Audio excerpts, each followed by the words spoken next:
Assalomu alaykum. Bugungi videomizga xush kelibsiz. Tiko pribor paneli endi boshqacha ko'rinadi. RPM datchigi yo'q pribor paneliga o'zimiz RPM datchigini yasab o'rnatib ko'ramiz.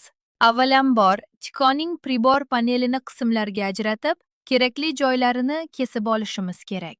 Ehtiyotkorlik bilan kesamiz. Shunday qilib, kerakli qismlarni tayyorlab qo'yamiz. Keyingi navbatda o'rnatish transplantatsiya uchun AltoWorks pribor panelini tayyorlab olamiz.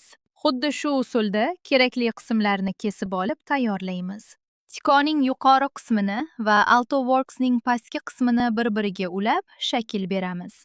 Pribor panelini butunlay qismlarga ajratib, kerakli joylarini kesib tashlaymiz. Pribor panelini butunlay kesib bo'lgach, Tikoga o'rnatish uchun maxsus braketlar mahkamlagichlar yasaymiz. Qismlarni bo'lakma-bo'lak yig'ib, shaklini to'g'rilab boramiz. Oldingi bezel ramka qismini yasab tugatamiz. Payvatlagich induki yordamida har bir joyini sinchkovlik bilan birlashtirib chiqamiz. Pribor panelini yig'ish ishlari yakunlandi. Mana, pribor paneli juda chiroyli va sifatli chiqdi. Tayyor bo'lgan AltoWorks pribor panelini Tikoga o'rnatish uchun simlarini provodka bir-biriga moslab chiqamiz.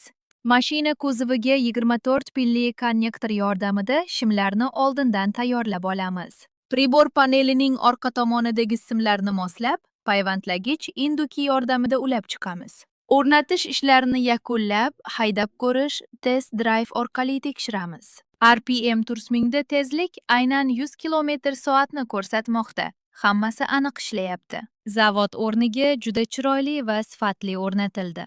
Kunduzi esa oq rangli panel bo'lib ko'rinadi. Kechasi esa mana shunday to'q sariq oranjiviy rangda chiroqlar yonadi. Kechki ko'rinishi juda jozibali. E'tiboringiz uchun rahmat. Keyingi videolarda ko'rishguncha kanalimga obuna bo'lish va like bosishni unutmang. Bu men uchun yangi videolar tayyorlashda katta motivatsiya bo'ladi.